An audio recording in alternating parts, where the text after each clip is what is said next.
Good morning, everyone, and welcome to our Buddha Day service, also known as Hana Matsuri service. Today we celebrate the birth of the baby Buddha. His given name was Siddhartha Gautama. We will now have the offering, the ringing of the kansho, or temple bell. The ringing of the kansho signifies the start of the service. Please sit quietly as the bell is being rung.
Please rise for meditation, then remain standing for the Gatha, Vandana Ti-Sarana, which is found on page 165 of the brown Praises of the Buddha book.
Namando. Please be seated. Reverend Sumikawa will now do our Buddha Day aspiration.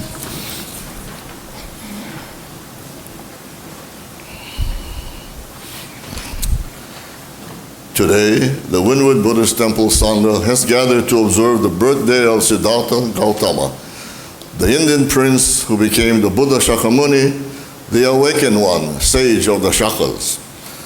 Siddhartha was born on the 8th day of April. Soon after his birth, flowers bloomed everywhere. A light, sweet rain fell from the heavens to bathe the body of the newborn baby. The same way, a special pavilion of flowers was constructed in a basin of sweet tea to bathe the image of the baby Siddhartha. Wonderful indeed is the birth of those who are destined to awaken. Wonderful indeed is a Dharma that seeks to awaken all sentient beings. Namo Amida Butsu.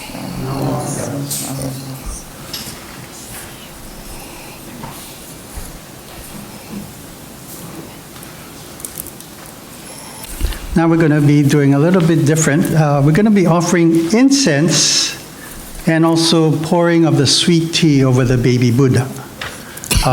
So the way we're going to do is the first row will start here, then continue with the first row on that side, then the second row, and so on. So again, offer incense and then the pouring of sweet tea. Since I'm in the second row, I'll go first, and then Tak, you can follow me.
I pour sweet tea on Buddha, whose great virtues and wisdom, help all beings to remove all defilements and be called to mindfulness of Buddha.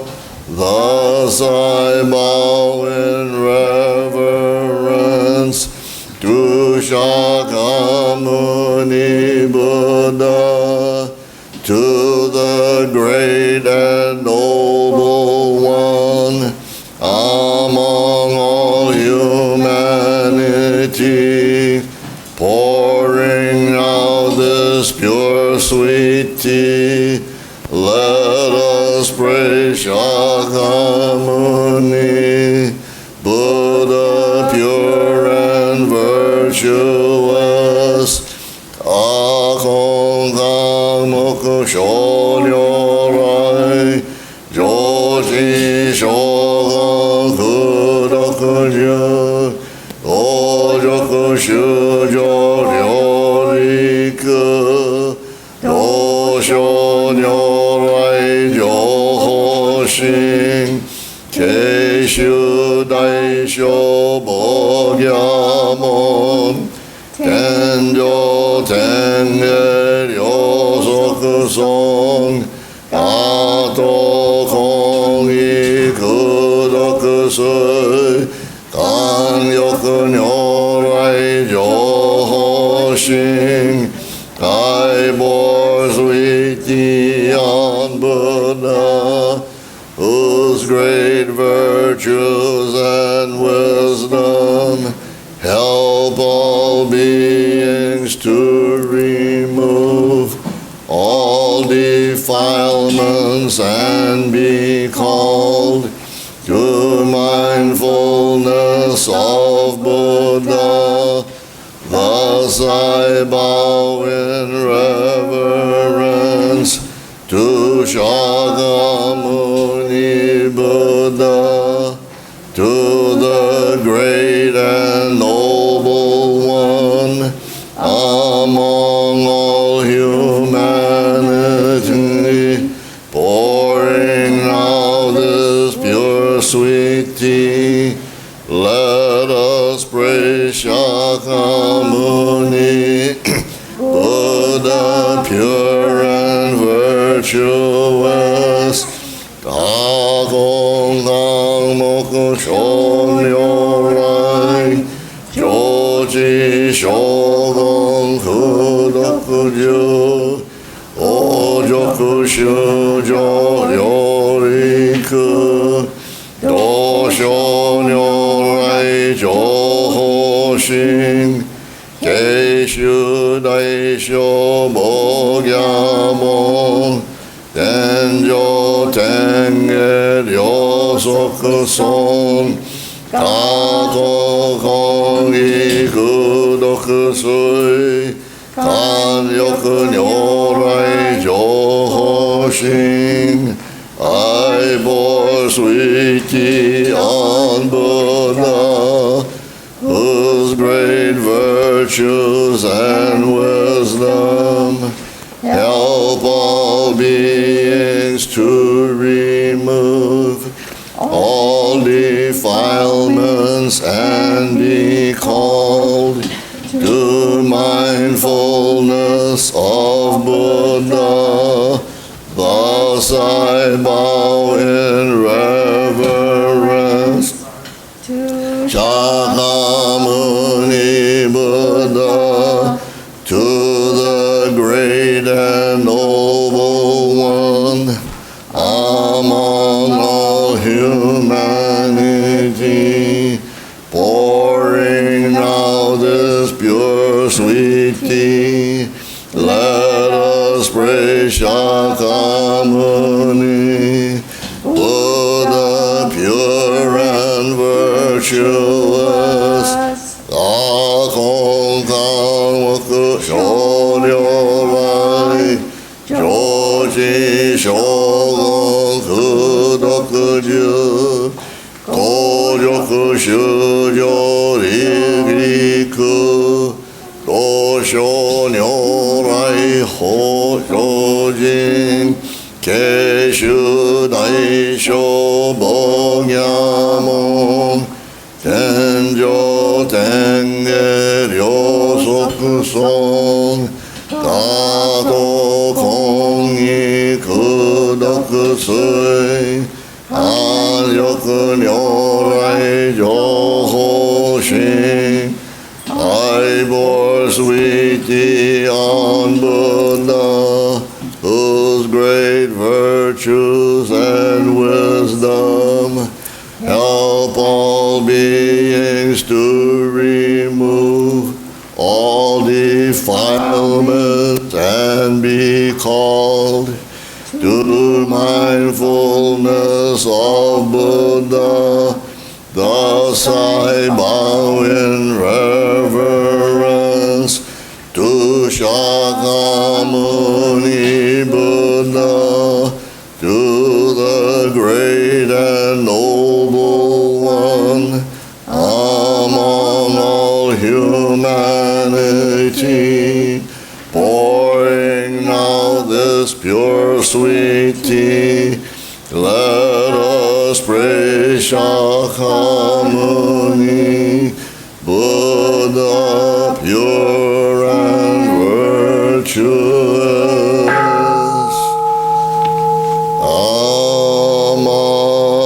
Amandamu,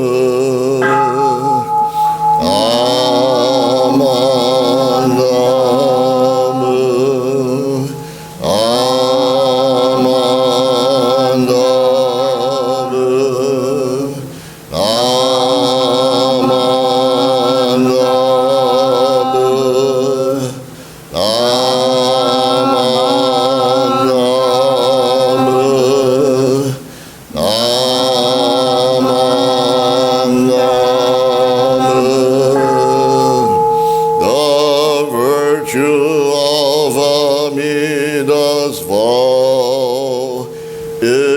shared equally by all, together attaining awakened mind. We are born in the land of peace. Namanda, namanda, namanda, namanda.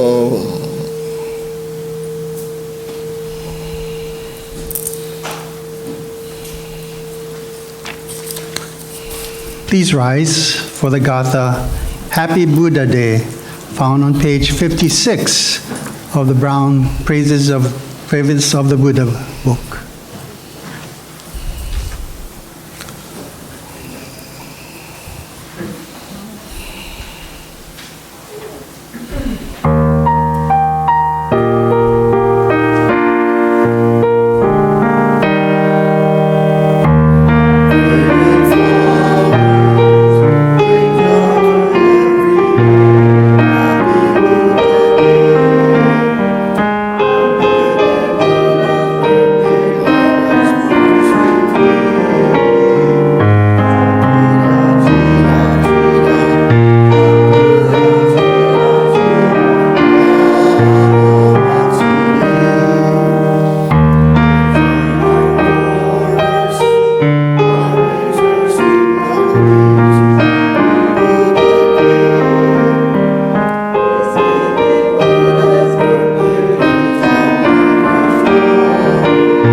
Please be seated.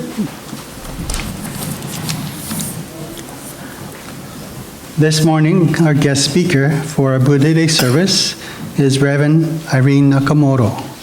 Reverend Sumikawa will do the introductions.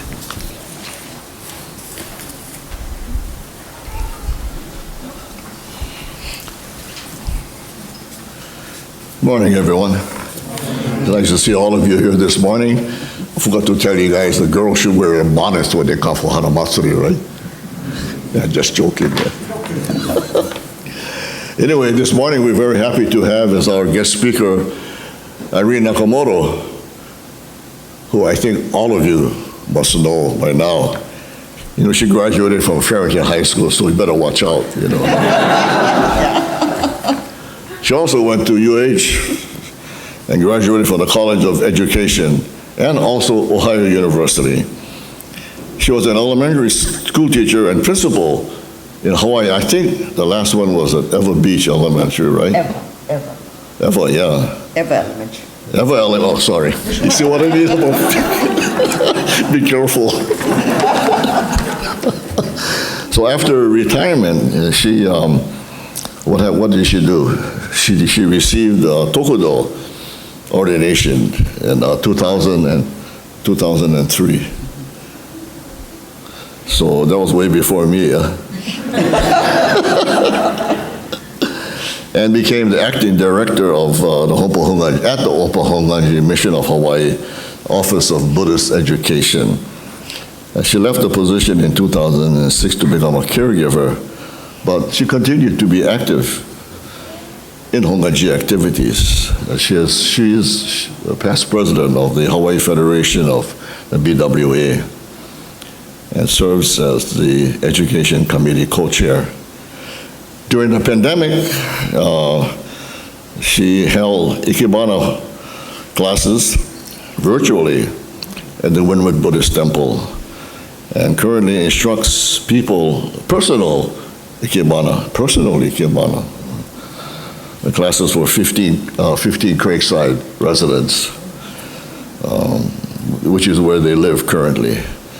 She keeps active with exercising and mahjong games and her newly acquired interest in Korean dramas. You know, going to Farrington and Korean drama, you really got to watch out, right? Anyway, please welcome Reverend Irene Nakamoto. Thank you.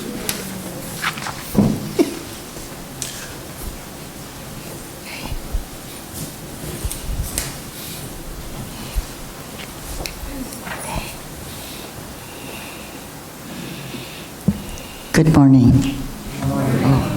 Since you mentioned Farrington High School, I have to tell you the story before I start. When I was principal at Eva Elementary, I had this great idea. We were having problems with gang kids. So I pulled all the gang kids together and I said, you will be my student mediators. During recess time, you're going to help on the campus. So I gathered them and I started doing training and all of that. And they were giving me a hard time. So I told them, okay, listen, you folks have to listen to me. I graduated from Farrington High School. That shut them up because they all turned to each other and they said, hey, you folks, watch out, she's on Tira.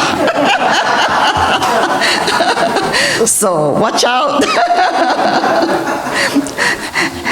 I want to thank Everly for this beautiful lei. Thank you. And now can we put our hands in kansho? As we celebrate Hanamatsuri or Buddha Day, we take refuge in Amida Buddha and dedicate ourselves in praise of his wonderful wisdom and compassion. May his teachings guide us during the day in work and in play. May we also, in gratitude, dedicate ourselves to the ideas as laid down by our founder, Shin Shonin. Namo Amida. On this day in April, we celebrate Hanamatsuri or Buddha Day. And we are reminded of the birth of the Buddha. For a moment, let's travel back in time, about 2,500 years ago in 566 BC. We're in a place called Kapilavastu, at the southern foothills of the Himalayas in India. In a great castle lives King Suddhodana and Queen Maya. For 20 years, they had no children. One night, Queen Maya had a strange dream in which she saw a white elephant entering into her womb through the right side of her chest, and the story goes that she became pregnant. Everyone was overjoyed with anticipation of this birth. As was the custom in those days, Queen Maya had planned to return to her parents' home for the birth. On the way to her house, in the beautiful spring sunshine, she decided to rest at Lumbini Garden. There she saw the beautiful Ashoka blossoms, and as she delightedly reached out her right hand to pluck a branch, the prince was born. He was named Siddhartha Gautama. Everyone rejoiced over the birth of Siddhartha, the heir to the throne. Siddhartha means he who has attained his aim. At the age of 29, Siddhartha's aim was to go in search for salvation and a way to overcome suffering for himself and his fellow man. He gave up material wealth, comfort, recognition, honor, and title to go in search of the truth. Today, we are grateful for the trials and tribulations and the great effort put forth by this prince, so we may enjoy and appreciate the teachings. Before I continue, I want to mention that I'm really happy to see your improvised hanamido. First time I've seen something like this, but I think it's very creative, and it reminds me of Lumbini Garden. So very beautiful, great job, Prudence. I love it. Okay. We participate in this Hanamatsuri service in gratitude for the birth of the Buddha and for the teachings that we have sustained throughout the years. The joyous birth of Siddhartha Gautama was also a time of sorrow. Queen Maya, his mother, passed away suddenly a few days after his birth.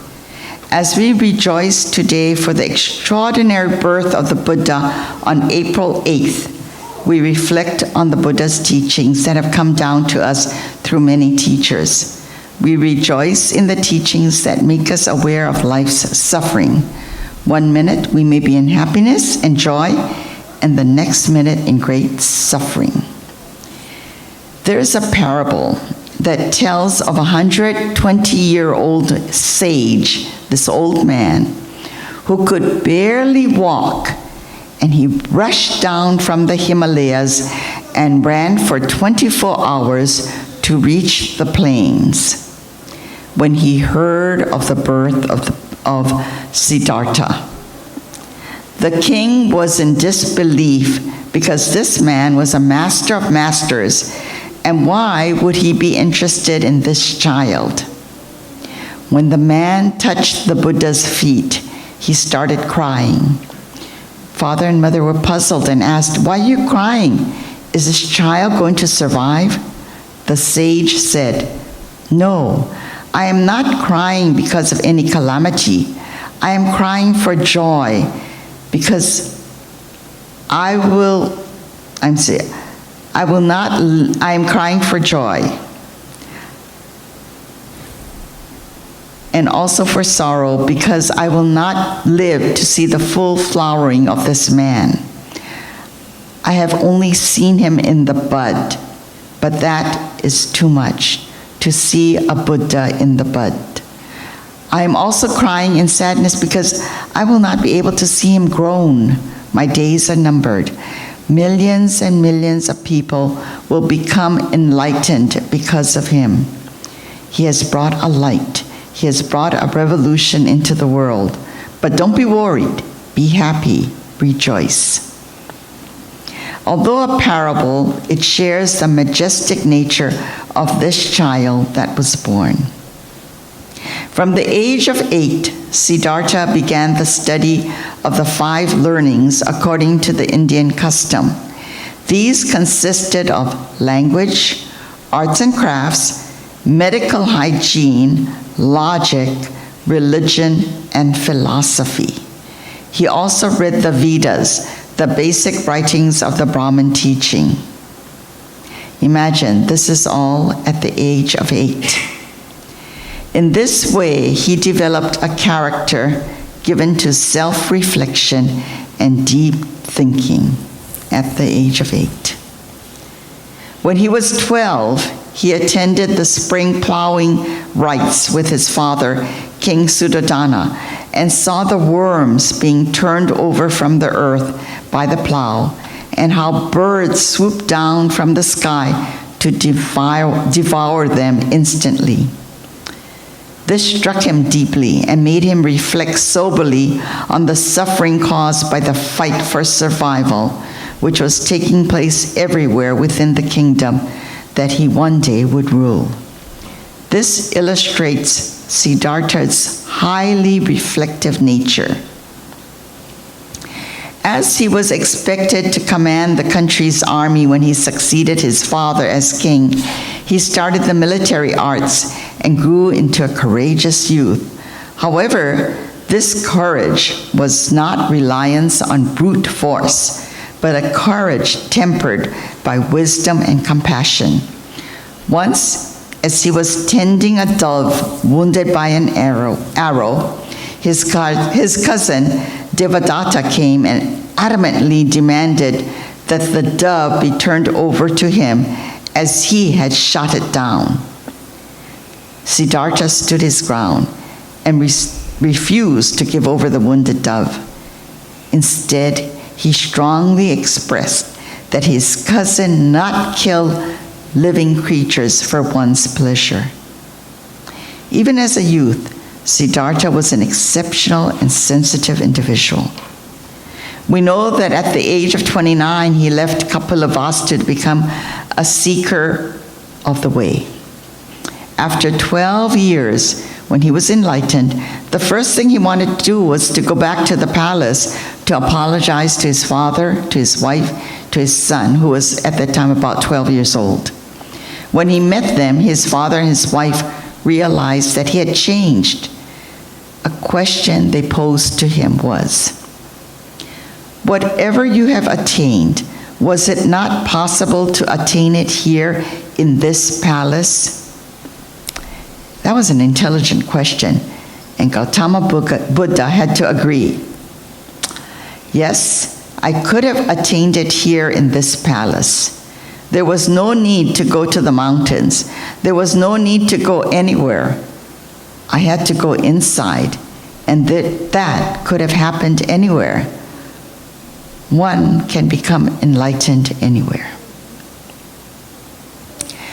The word Buddha means awakened intelligence.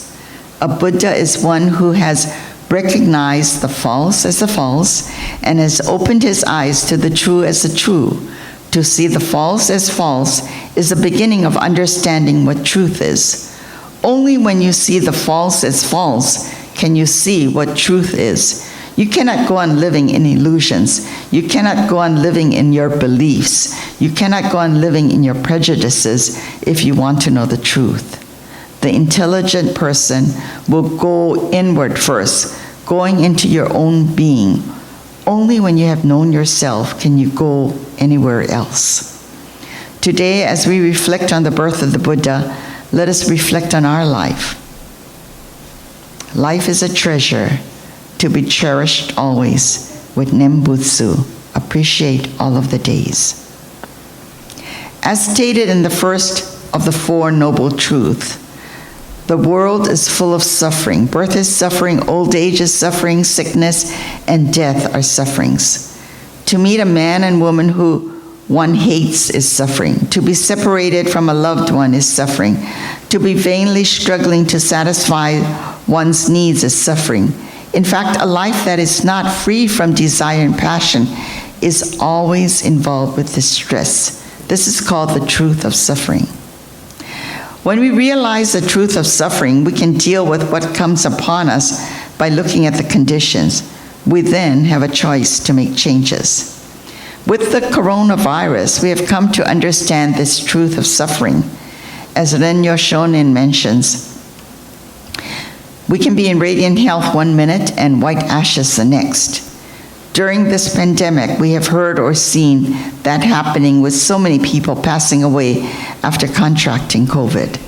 Knowing that, we must live each day as if it were our last, enjoying each bite, each smell, each laugh, each sight, each word. We have so much to be appreciative of and so much to enjoy. As I contemplated on today's Hanamatsuri message, I reflected on my life and thought that I would share my story of life after David retired from Kailua Honganji.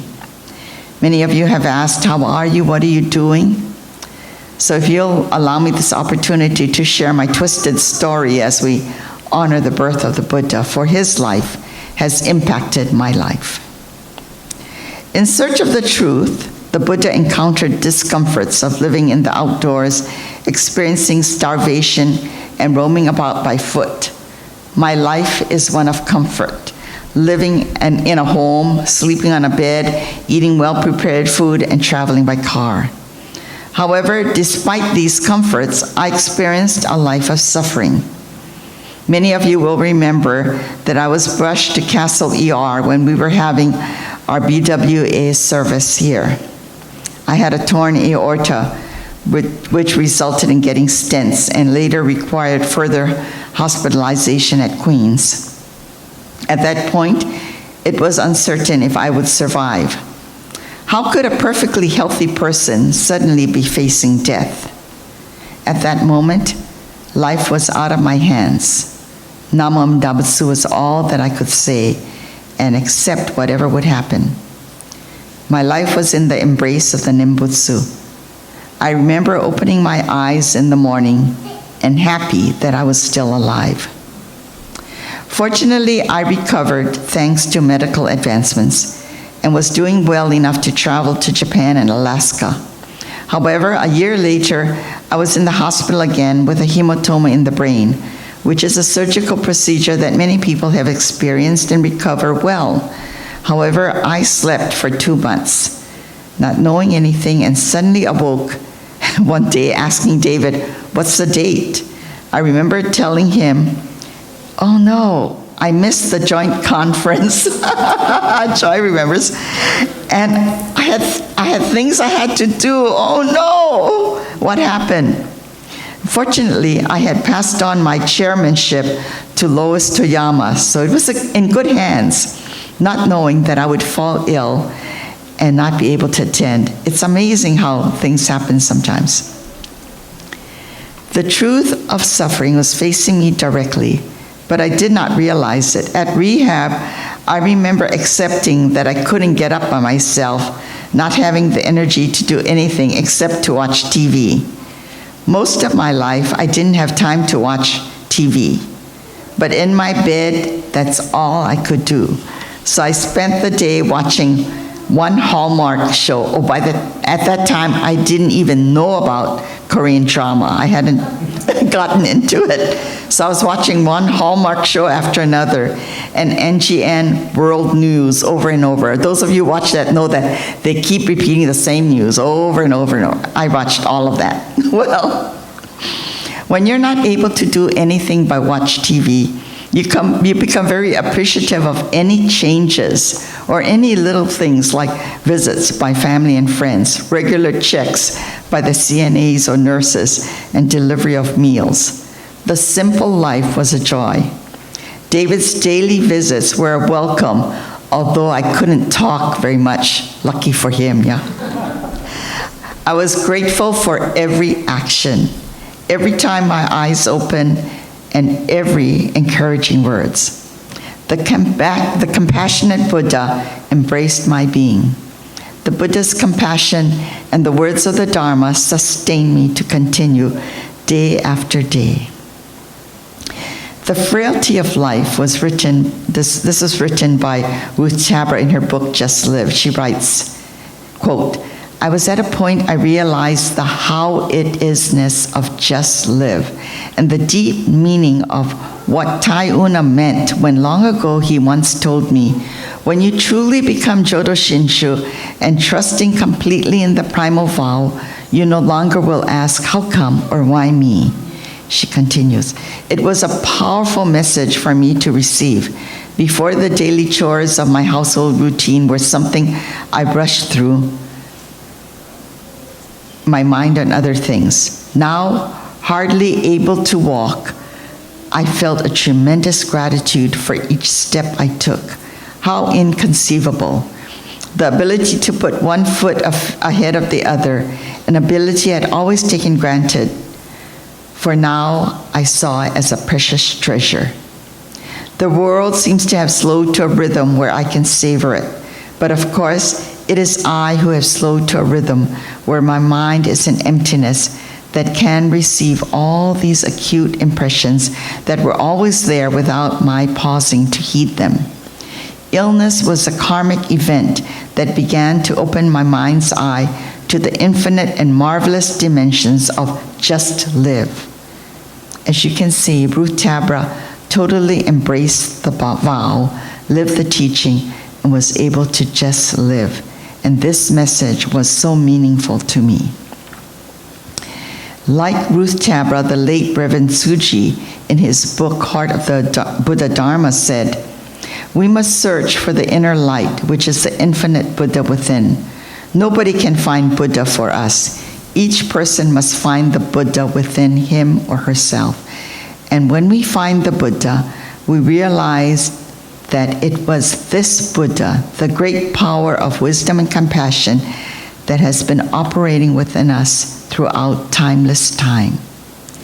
So as we celebrate the birth of the Buddha, let us all just live, embracing the vow, seeing things as they are. The Nembutsu sustains us. The Nembutsu makes us realize sono mama, which means accepting life as it is, just as it is. And with this realization, we cannot help but smile in joyous fulfillment and gratitude for the wonderful teachings that have been handed down to us. As Tai Una once mentioned, when our lives are rooted in Namo Amida Butsu, then we truly appreciate this life. And each day becomes the first day and the last day. For this, we celebrate the birth of the Buddha. For this, we say Namo Amida Butsu. A year after my hematoma incident, we suddenly decided to move into 15 Craigside retirement home. Yeah, we did this really quick. We made a decision in about October, and we had committed ourselves by December. And we moved in physically around January. This was just before the coronavirus pandemic started. For the last 2.5 years, we have encountered the life of living in a one-bedroom apartment, which was really a challenge, moving from a 5-bedroom house. Unbelievably, we have managed to bring things, to purge things, mostly purge things, get rid of stuff, and move into our apartment.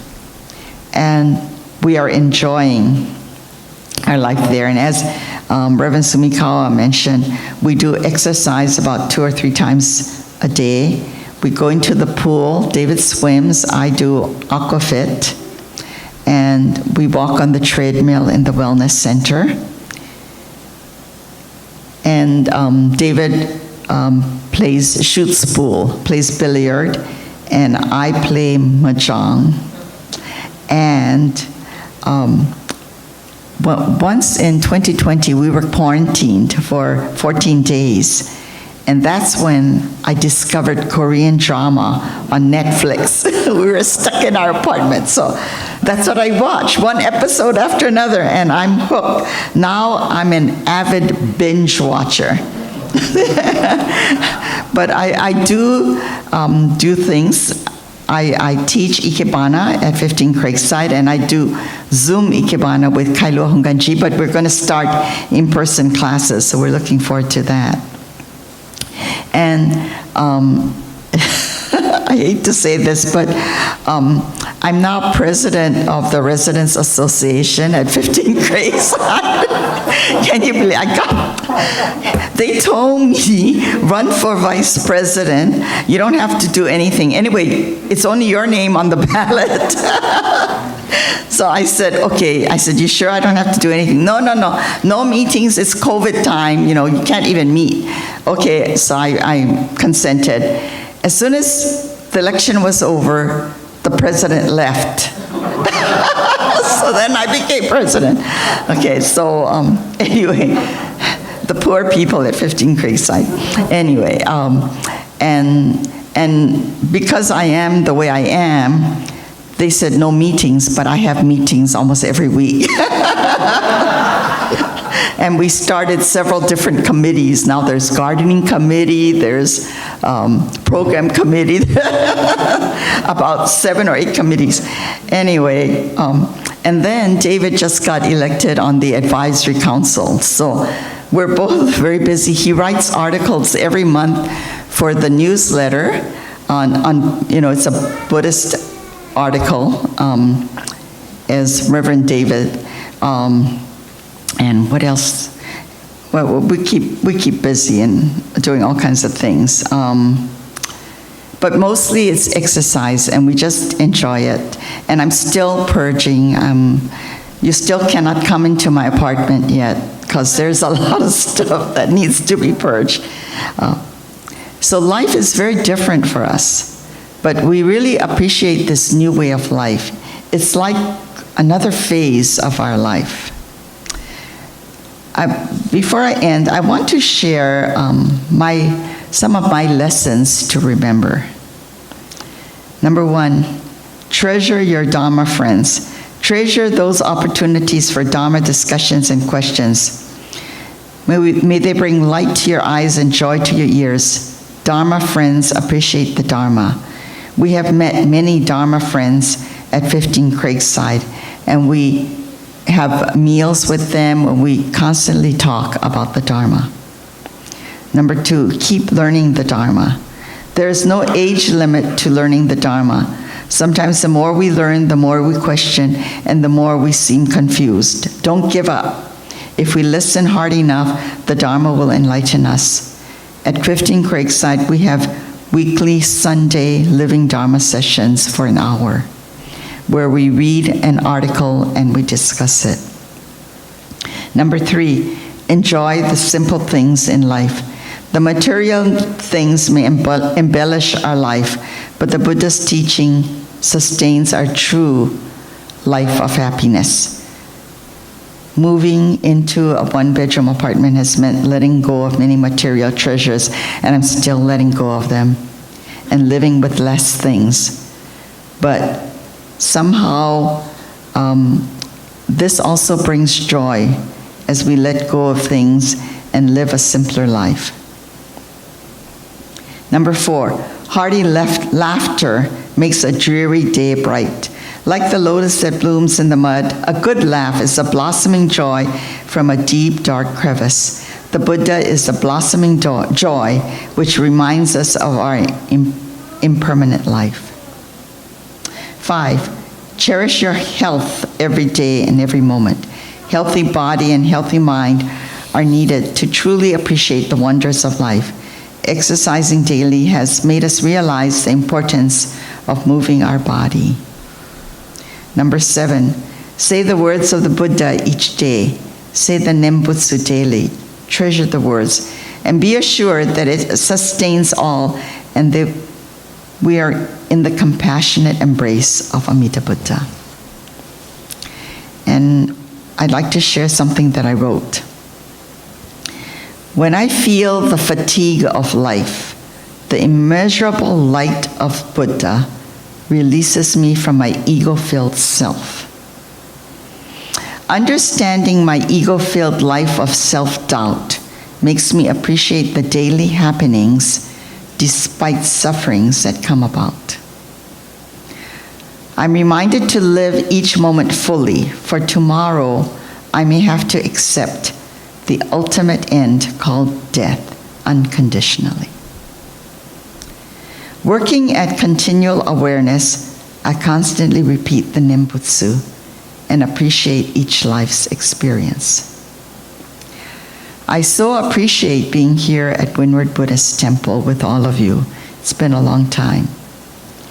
If we can live our life fully, enjoying every moment, accepting the difficult times, understanding when difficulties occur, and continue to move forward. When difficulty occurs, if we can all be of one mind, the mind of the Nembutsu, difficulties will dissipate and we will live in harmony. With our hearts full of compassion and with minds and souls full of wisdom, let us appreciate today our Hanamatsuri. Let us live each day as if it is the first day and the last day fully. Just live. Namo Nembutsu. Happy Hanamatsuri. Can you put your hands together in kansho?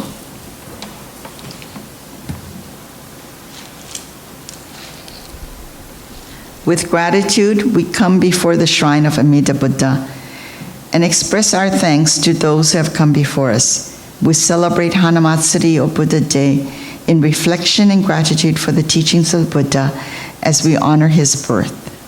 With sincere gratitude, we say, Namo Amida Butsu. Namo Amida Butsu. Namo Amida. Thank you. Thank you.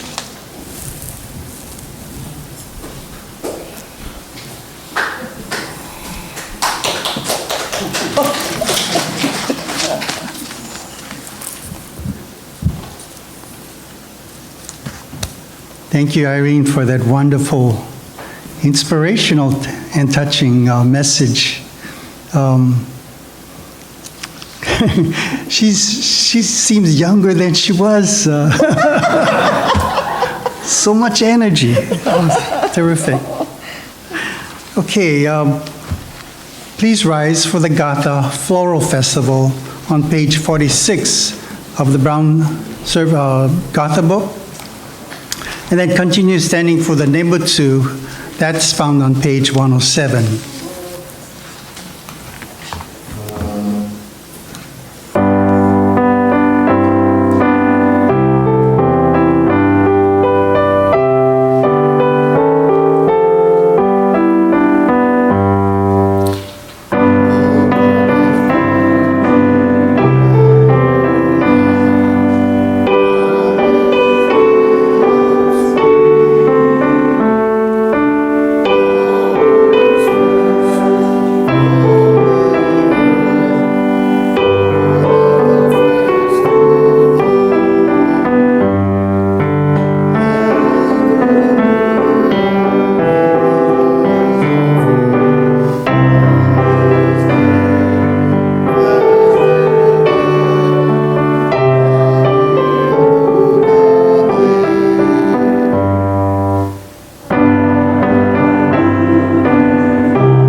life and light, existing from the eternal past, having compassion on the ordinary people in the world of the five defilements, appeared in the castle of Kapilavastu, manifesting himself as Shakyamuni Buddha.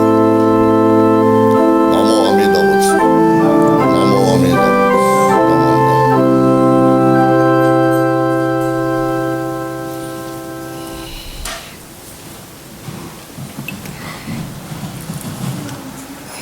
Thank you, everyone.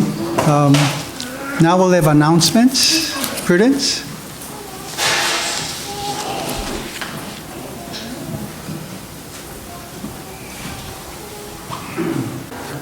Good morning.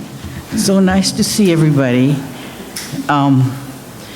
Before the pandemic, we used to have at least 45 people, and we've been slowly creeping up. And this morning, I'm counting, and there's like 37 of us today. And so some of the men have to go and bring out another table, because otherwise there's not enough tables out there. Thank you, Irene. Haven't heard from you a long time. That was nice. Thank you. And Dennis, thanks for being our MC. And Joy for playing the piano. And of course, Team C did the refreshments today, as well as the altar flowers. And Ryan, thanks for recording as usual. A couple of things that I wanted to share. First of all, do you like our non-Hanamido?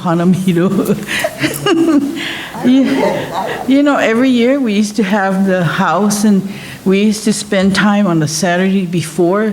People would gather here. In olden days, a lot of people grew their own flowers, so flowers were plentiful.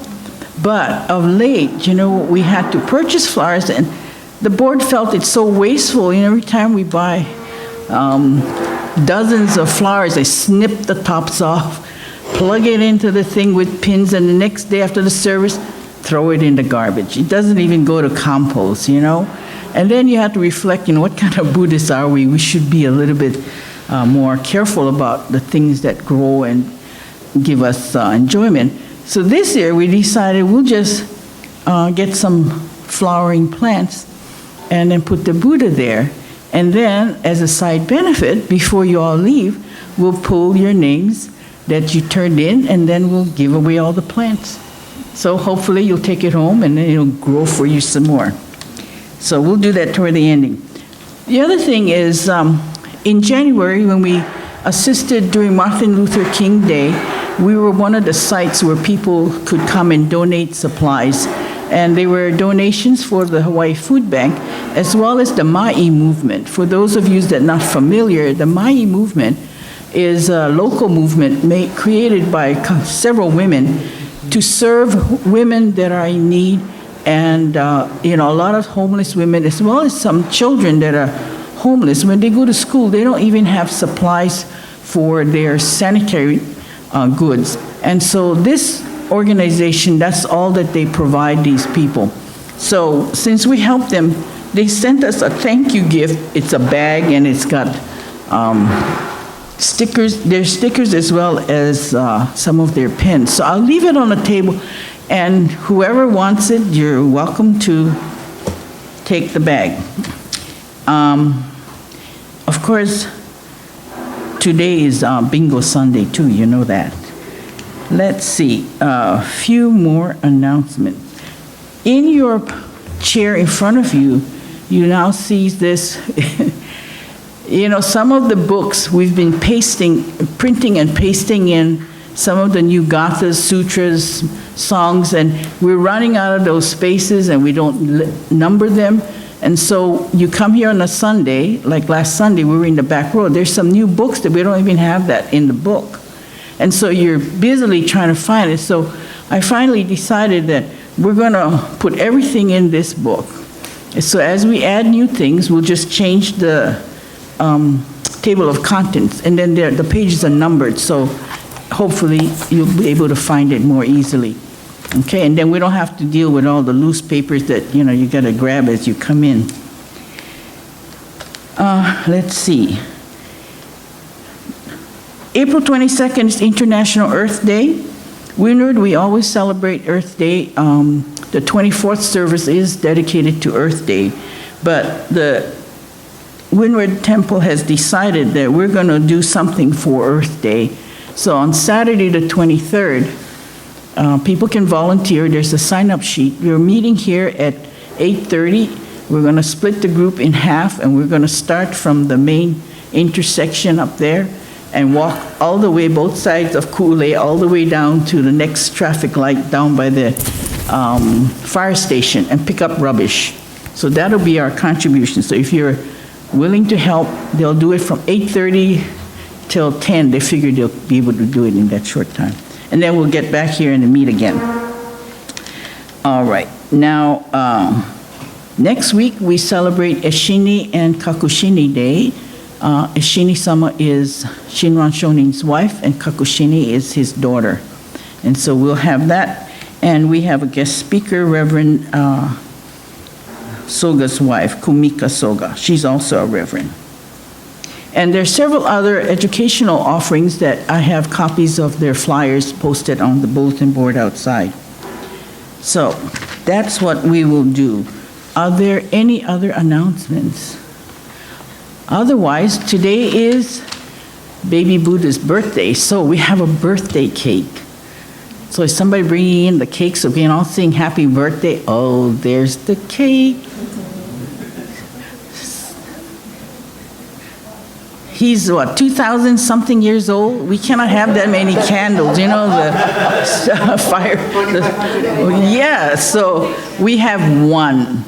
So it has, so here's the cake. So we're gonna have, who's gonna fan it off? We can't blow it, but somebody can come. Yeah, but maybe we can all sing happy birthday. Okay, so happy birthday. Happy birthday to you. Happy birthday to you. Happy birthday, dear Buddha. Happy birthday to you. Yay. Okay. Hi. Oh, we bought it. No, who's gonna come and fan it up? Come, everyone. No, you don't? Oh, okay. Here. Oh, they got it. Okay, we're gonna have this as part of our refreshments. Okay, so today's refreshments were prepared by Team C, as I said earlier. So before we leave to go on the other side to have our refreshments, let's turn and repeat the words of thanksgiving. It's in your small red service book on page 126. Words of thanksgiving. We are truly grateful for this wonderful food, a gift of life. May we share its benefits with all beings. As we partake of this food, let us remember Amida Buddha's compassion, which surrounds all people and all forms of life. Namo Amida Butsu. Itadakimasu. All right. Okay, thank you.